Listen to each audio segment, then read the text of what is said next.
ഒരു ഭരണി നക്ഷത്രക്കാരനോ ഒരു ഭരണി നക്ഷത്രക്കാരിയോ ഉണ്ടോ? ഉണ്ടെങ്കിൽ 2025 വിഷുഫലങ്ങൾ പറയുന്നു, വരുന്ന ഒരു വർഷം നിങ്ങളുടെ ജീവിതം സംഭവബഹുലമായിരിക്കുമെന്ന്. 2025 ഭരണി നക്ഷത്രത്തിന്റെ സമ്പൂർണവും സമഗ്രവും വിശ്വാസയോഗ്യവും അനുഭവസ്ഥമാകാൻ പോകുന്നതുമായ വിഷുഫലങ്ങളാണ് ഇന്നിവിടെ പറയാൻ പോകുന്നത്. നിങ്ങളുടെ വീട്ടിൽ ഭരണി നക്ഷത്രം ഉണ്ടെങ്കിൽ ഉറപ്പായിട്ടും അവരിത് അറിഞ്ഞിരിക്കണം.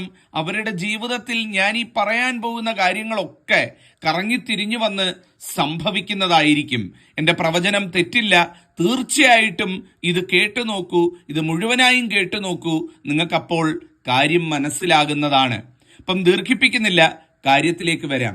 2025 ഈ ഒരു വിഷു മുതൽ, ഈ ഏപ്രിൽ മാസത്തിൽ പിറക്കുന്ന വിഷു മുതൽ അടുത്ത വിഷു വരെയുള്ള ഒരു വർഷക്കാലം ഭരണി നക്ഷത്രത്തെ സംബന്ധിച്ചിടത്തോളം ഒരുപാട് ഗുണഫലങ്ങളും അതുപോലെ തന്നെ ദോഷഫലങ്ങളും രണ്ടും ചേർന്ന് മാറിയും തിരിഞ്ഞും വരുന്ന ഒരു വർഷമാണ്.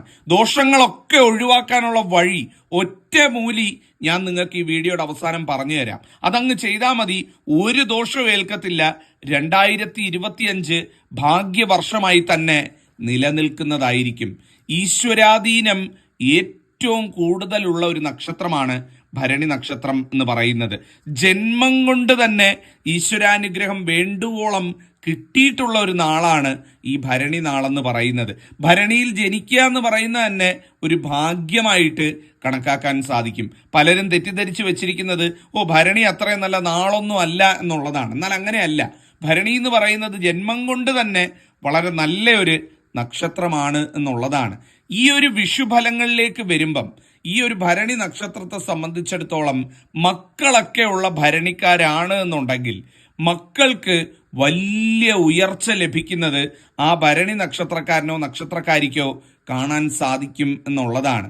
അതായത് അച്ഛനോ അമ്മയോ ഭരണി നക്ഷത്രക്കാരായാൽ മകന് അല്ലെങ്കിൽ മകൾക്ക് വലിയ രീതിയിലുള്ള ഐശ്വര്യം ലഭിക്കുന്ന ഒരു വർഷമായിരിക്കും. അപ്പൊ നിങ്ങളൊരു ഭരണി നക്ഷത്രക്കാരനായ ഒരു അച്ഛനോ അമ്മയോ ആണെന്നുണ്ടെങ്കിൽ ആദ്യം തന്നെ പറഞ്ഞുകൊള്ളട്ടെ, ഈ വർഷം ഒരുപാട് മക്കളെ ഓർത്ത് അഭിമാനിക്കാനുള്ള, മക്കളുടെ ഉയർച്ച കാണാനുള്ള, മക്കളുടെ ജീവിതത്തിലെ ദോഷദുരിതങ്ങൾ തീർന്ന് മക്കൾ രക്ഷപ്പെടുന്നത് കാണാനുള്ള ഒരു അവസരം ലഭിക്കുന്നതായിരിക്കും.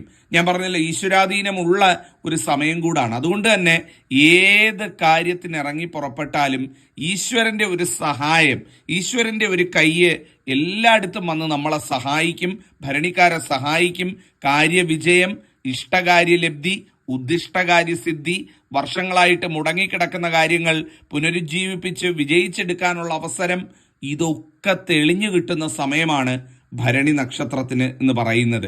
ഒരുപാട് കാര്യങ്ങൾ നേടിയെടുക്കാൻ സാധിക്കും കേട്ടോ. ഒരുപാട് കാലങ്ങളായിട്ട് മനസ്സിൽ കൊണ്ടു നടക്കുന്ന പല കാര്യങ്ങളും അത് പ്രാവർത്തികമാക്കി അത് കരുപിടിപ്പിച്ച് കരയ്ക്കെത്തിക്കാൻ പറ്റുന്ന ഒരു കാലം കൂടിയാണ് വന്നു ചേരാൻ പോകുന്നത്. കുടുംബജീവിതത്തിൽ പൊതുവെ സന്തോഷം വർദ്ധിക്കുന്നതായിട്ടാണ് കാണാൻ സാധിക്കുന്നത്. കടബാധ്യതകളൊക്കെ ഒരുപാട് കാലമായിട്ടുണ്ട്, വല്ലാതെ വലയുന്നുണ്ട്. കടവും ബാധ്യതയും പണയവും ഒക്കെ ഉണ്ട് എന്നുണ്ടെങ്കിൽ ഈശ്വരനായിട്ടൊരു വഴി തെളിയിച്ച് ഒരു വഴി കാണിച്ചു തരും എന്നാണ് ഭരണി നക്ഷത്രത്തിന് കാണാൻ സാധിച്ചത്. ഭഗവാനായിട്ട് എന്തൊക്കെ ഉണ്ട് അല്ലെ എന്തൊക്കെ ഇല്ല എന്ന് പറഞ്ഞാലും ഭഗവാനായിട്ട് ഒരു വഴി കാണിച്ചു തരും. ഈ വർഷം, ഈ ഒരു വിഷു മുതൽ അടുത്ത വർഷം വിഷു വരെയുള്ള ഒരു വർഷക്കാലം അത്തരത്തിൽ എല്ലാത്തിനും ഒന്ന് കെട്ടടങ്ങി എല്ലാം സമാധാനമായിട്ട് പോകാനുള്ള സാധ്യത വളരെ കൂടുതലാണ് എന്നുള്ളതാണ്. പ്രണയ സാഫല്യം, വിവാഹ യോഗം, സന്താന യോഗം, ഇതൊക്കെ ഉള്ള ഒരു വർഷമാണ്. അപ്പം വിവാഹമൊക്കെ നടക്കാതെ വിഷമിക്കുന്ന കുട്ടികൾ, മാതാപിതാക്കൾ ഒക്കെ ഉണ്ട് എന്നുണ്ടെങ്കിൽ നിങ്ങൾക്കൊക്കെ അതിനുള്ള ഒരു അവസരം ഈ വർഷം കിട്ടും. മക്കളുടെ വിവാഹമൊക്കെ നടക്കും. അച്ഛനമ്മമാർ ധൈര്യമായിട്ടിരിക്കൂ. ഭരണിക്കാർ മക്കളുണ്ട്, വിവാഹം നടക്കുന്നില്ല, വിഷമിച്ചിരിക്കുകയാണെന്നുണ്ടെങ്കിൽ വിവാഹത്തിനൊക്കെയുള്ള സാധ്യത ഈ കൊല്ലം കാണുന്നുണ്ട്. കുടുംബജീവിതത്തിൽ ഞാൻ പറഞ്ഞല്ലോ ഒരുപാട് സന്തോഷം കടന്നു വരുമെന്ന്. സന്തോഷം പോലെ തന്നെ ചില സ്വത്തുവകകളൊക്കെ കുടുംബത്തിലേക്ക് വന്നു ചേരാൻ, അല്ലെങ്കിൽ കഷ്ടപ്പെട്ട് അധ്വാനിച്ച് ചില സ്വത്തുവകകളൊക്കെ വാങ്ങിക്കാൻ അല്ലെങ്കിൽ അതൊക്കെ നേടിയെടുക്കാൻ സാധിക്കുന്ന ഒരു വർഷം കൂടിയായിരിക്കും ഈ ഒരു കൊല്ലം എന്ന് പറയുന്നത്. ഈ വിഷു മുതൽ അടുത്ത വിഷു വരെയുള്ള ഒരു വർഷക്കാലം എന്ന് പറയുന്നത്. ഒരുപക്ഷെ ഞാനിത് പറയുമ്പോൾ നിങ്ങൾ ചിരിക്കുമായിരിക്കും, സ്വത്തോ എനിക്കോ അന്നന്നത്തെ കഴിഞ്ഞു പോകാൻ തന്നെ കഷ്ടപ്പെടുകയാണ്. അങ്ങനല്ല, അതിനൊക്കെയുള്ള ഒരു അവസരം ഈശ്വരനായിട്ട് തുറന്നു തരും എന്നുള്ളതാണ്. ഭഗവാന് കണ്ണടച്ചു തുറക്കുന്ന നേരം പോലും വേണ്ട നമുക്ക് ഐശ്വര്യം നൽകി അനുഗ്രഹിക്കാൻ എന്ന് പറയുന്നത്. അപ്പം അതിനൊക്കെയുള്ള ഒരു സാധ്യത കിട്ടുമെന്ന് തന്നെയാണ് എൻ്റെ പ്രശ്നവിധിയിൽ കാണാൻ സാധിക്കുന്നത്. കാര്യങ്ങൾ ഇങ്ങനെയൊക്കെ ഉണ്ട്, ഒരുപാട് നല്ല കാര്യങ്ങൾ ഉണ്ട് എന്നുണ്ടെങ്കിലും ഞാൻ ആദ്യം പറഞ്ഞ പോലെ ചില ദോഷങ്ങളും കിടന്ന് കറങ്ങി അടിക്കും എന്നുള്ളത് വലിയൊരു സത്യമാണ്. അതിൽ ഒന്നാമത്തെ കാര്യം എന്ന് പറയുന്നത് ആരോഗ്യരംഗം പ്രത്യേകം ശ്രദ്ധിക്കണം എന്നുള്ളതാണ്. ആരോഗ്യകാര്യങ്ങൾ ശ്രദ്ധിച്ചില്ല എന്നുണ്ടെങ്കിൽ അതിൻ്റെതായ ദോഷങ്ങൾ നിങ്ങൾക്കുണ്ടാകും. ചെറിയ ചെറിയ വയ്യായ്മകൾ കണ്ടാൽ പോലും വെച്ചോണ്ടിരിക്കരുത്. സമയത്ത് ചെക്കപ്പുകളൊക്കെ ചെയ്യുക. ശരീരത്തിന് എന്തെങ്കിലും അസ്വസ്ഥതകളൊക്കെ ഉണ്ടെങ്കിൽ പോയി അതിന് വേണ്ട ചെക്കപ്പുകളോ അല്ലെങ്കിൽ അതിൻ്റെ മെഡിക്കേഷനോ ഒക്കെ ചെയ്യണം. കാര്യം വേറൊന്നുമല്ല, ഒരു ആശുപത്രി വാസത്തിനുള്ള യോഗമൊക്കെ കാണുന്ന ഒരു വർഷം കൂടിയാണ് ഈ വിഷു മുതൽ അടുത്ത വിഷു വരെയുള്ള ഒരു വിഷു വർഷം എന്ന് പറയുന്നത്. ചില ആശുപത്രിപരമായിട്ടുള്ള കാര്യങ്ങൾ, ശാരീരിക ബുദ്ധിമുട്ടുകൾ, അങ്ങനെയൊക്കെയുള്ള പ്രശ്നങ്ങൾ വരാനുള്ള സാധ്യതയുണ്ട്. അത് വെച്ച് വൈകിപ്പിച്ചാൽ നിങ്ങൾക്കാണ് ദോഷം. അതുകൊണ്ട് എന്തെങ്കിലും ഉണ്ടെങ്കിൽ നേരത്തെ തന്നെ പോയി അതിനുള്ള കാര്യങ്ങളൊക്കെ ചെയ്യുക. ചെയ്ത് ഞാൻ പരിഹാരക്രിയയും പറഞ്ഞു തരാം. അതും കൂടെ അങ്ങ് ചെയ്തു പോയി കഴിഞ്ഞാൽ ഒന്നും ഏശത്തില്ല. ചികിത്സയും ചെയ്ത് അതോടൊപ്പം ഭഗവാന് വേണ്ടതും കൂടെ ചെയ്തു കഴിഞ്ഞാൽ എല്ലാം നല്ല രീതിക്ക് അങ്ങ് പോവും, ഒരു ദോഷവും ഏൽക്കാതിരിക്കുകയും ചെയ്യുന്നതാണ്.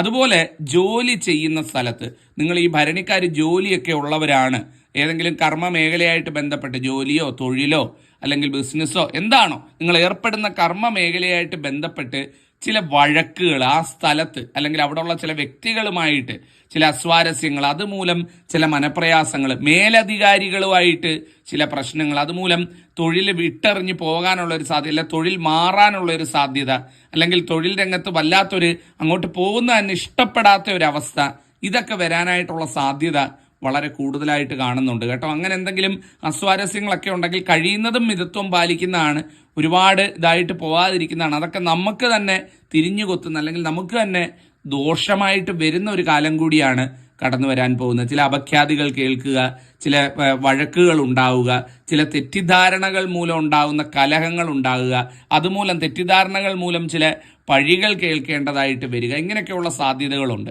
അതുപോലെ ഈ പൈസ കൊടുക്കൽ വാങ്ങൽ ചെയ്യുന്നവർ വളരെ ശ്രദ്ധിക്കണം കേട്ടോ. കണ്ണും പൂട്ടി എടുത്ത് കൊടുത്തിട്ട് പിന്നെ തിരിച്ചു കിട്ടിയില്ല, എന്നെ പറ്റിക്കപ്പെട്ടു, എന്നെ പറ്റിച്ചോണ്ട് പോയി, ഞാൻ വഞ്ചിക്കപ്പെട്ടു, ഇതൊന്നും പറഞ്ഞിട്ട് കാര്യമില്ല. കാര്യം ധനപരമായിട്ടുള്ള പ്രശ്നങ്ങൾ നിങ്ങൾക്ക് വരാം. ധനപരമായിട്ടുള്ള പ്രശ്നങ്ങൾ എന്ന് പറഞ്ഞാൽ എങ്ങനെയുള്ളതാ?